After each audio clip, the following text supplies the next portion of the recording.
నమస్తే ఫ్రెండ్స్. ఇక్కడ పీడిఎఫ్ చూపిస్తున్నాను కదా! ఈ పీడిఎఫ్‌లో మీ వెహికల్‌కి సంబంధించిన డీటెయిల్స్ అన్నీ అయితే తెలుసుకోవచ్చు. కార్ గాని, బైక్ గాని ఏ వెహికల్ అయినా సరే. అండ్ ఈ పీడిఎఫ్‌లో ఏమేమి చూపిస్తాయంటే ఓనర్ ఒక నేమ్ అండ్ వాళ్ళ పేరెంట్స్ నేమ్ అండ్ వాళ్ళ అడ్రస్ కూడా డోర్ నెంబర్‌తో సహా ఇక్కడైతే మీకు చూపిస్తది. అండ్ మీరు ఇప్పుడు సెకండ్ హ్యాండ్‌లో బైక్ కొనుక్కోవాలనుకున్నారనుకుందాం. బట్ ఆ బైక్ ఓనర్ అతనేనా? లేకపోతే అతను కూడా వేరే అతని దగ్గర కొనుక్కొని మళ్ళీ ఒక 2, 3 నెలలు యూజ్ చేసి మీకు సేల్ చేస్తున్నారా? అంటే ఫస్ట్ హ్యాండా? సెకండ్ హ్యాండా? అన్నది కూడా మీరు ఇక్కడ ఈ పీడిఎఫ్‌లో మీకు డీటెయిల్స్ అనేవి చూపిస్తాయి. అండ్ చాలామంది ఈ మధ్యన కార్స్ గానీ, లేదా వెహికల్స్ ఏమైనా కలర్స్ అనేవి చేంజ్ చేస్తున్నారు కదా! సో, ఒరిజినల్ కలర్ ఏంటి అన్నది కూడా మీరు ఇక్కడ చెక్ చేసుకోవచ్చు. ఇన్సూరెన్స్ డీటెయిల్స్ అండ్ వెహికల్ యొక్క లైఫ్ ఎంత ఉంది, ఇంకా చాలా డీటెయిల్స్ అయితే ఉన్నాయి భయ్. ఇవన్నీ మీరైతే ఈ పీడిఎఫ్‌లో అయితే చెక్ చేసుకోవచ్చు. ఈ పీడిఎఫ్ ఎలా డౌన్లోడ్ చేసుకోవాలి ఏంటి, మొత్తం అంతా నేను మీకు ఈరోజు వీడియోలో అయితే చూపించబోతున్నా. సో, వీడియో ఎండ్ వరకు అయితే చూడండి. యూస్ఫుల్ అనిపిస్తే లైక్ అండ్ సబ్స్క్రైబ్ చేసుకోండి. సరే, ఇంకా మ్యాటర్‌లోకి అయితే వెళ్ళిపోదాం.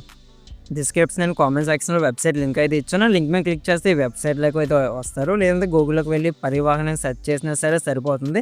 అండ్ మనకి ఇక్కడ 3 లైన్స్ ఉన్నాయి కదా! దాని మీద అయితే క్లిక్ చేయాలి. ఇప్పుడు ఇక్కడ వెహికల్ రిలేటెడ్ సర్వీసెస్ ఉంది కదా! దాని మీద క్లిక్ చేస్తున్నాను. నెక్స్ట్ మనకి స్టేట్ అయితే అడుగుతుంది. ఆంధ్రప్రదేశ్ సెలెక్ట్ చేస్తున్నాను. ఇప్పుడు మీది ఏ ఆర్టీఓ వస్తుందో అది సెలెక్ట్ చేయాలి. మాది వైజాగ్, మాది ఏపీ 31 వస్తుంది. అదైతే ఇక్కడ సెలెక్ట్ చేసి ప్రొసీడ్ మీద క్లిక్ చేయగానే ఇక్కడ 3 లైన్స్ అయితే కనిపిస్తున్నాయి కదా పక్కన, దాని మీద ఇప్పుడు క్లిక్ చేయండి.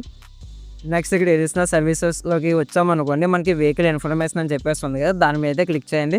అండ్ ఒకవేళ నేను నేమ్స్ ఇక్కడ తప్పు చెప్తున్నా సరే ఒకసారి ఇక్కడ స్క్రీన్ రికార్డింగ్ చూడండి. మీకు అండర్‌లైన్ చేసి కూడా చూపిస్తాను ఎక్కడెక్కడ క్లిక్ చేస్తున్నాను అన్నది.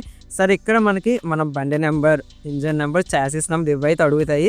సో, ఇవైతే మనం పక్కా ఎంటర్ చేయాలి. అండ్ ఈ నెంబర్స్ అనేవి మనకి సి బుక్ మీద అయితే ఉంటాయి. ఒకవేళ మీద సి బుక్ లేదనుకోండి, మరి ఆ నెంబర్స్ ఎలా తెలుసుకోవాలి అనేది నేను ఆల్రెడీ వీడియో అయితే చేశాను. మన ఛానల్‌లో ఉంటుంది, చెక్ చేయండి. సరే, ఇక్కడ మొత్తం నేను నెంబర్స్ అని ఎంటర్ చేసి క్యాప్చా కూడా ఎంటర్ చేసి సబ్మిట్ మీద క్లిక్ చేస్తాను. అండ్ మీ యొక్క మొబైల్ నెంబర్కి ఓటీపీ అనేది వస్తుంది. అంటే మీరు వెహికల్ కొన్నప్పుడు ఒక మొబైల్ నెంబర్ ఇస్తారు కదా! ఆ నెంబర్కి ఓటీపీ వస్తుంది. ఆ మొబైల్ నెంబర్ లేదనుకోండి మీ దగ్గర, నెంబర్ ఎలా చేంజ్ చేయాలనేది నెక్స్ట్ వీడియోలో అయితే చెప్తాను.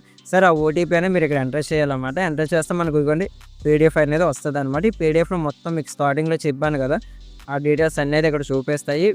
ఇన్సూరెన్స్ డీటెయిల్స్ కానీ, అండ్ వాళ్ళ ఓన్ అడ్రస్ ఎక్కడ, and first owner, second owner, and vehicle ఒక లైఫ్ అండ్ ఇలాంటివన్నీ అయితే ఇక్కడ చూపిస్తూ ఒకసారి చెక్ చేయండి.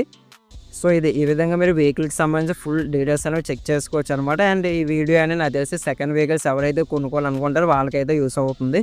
సరే, వీడియో ఎండ్ వరకు చూసాను. చాలా చాలా చాలా థ్యాంక్స్. వీడియో మీకు యూస్ఫుల్ అనిపిస్తే లైక్ అండ్ సబ్స్క్రైబ్ చేసుకోండి.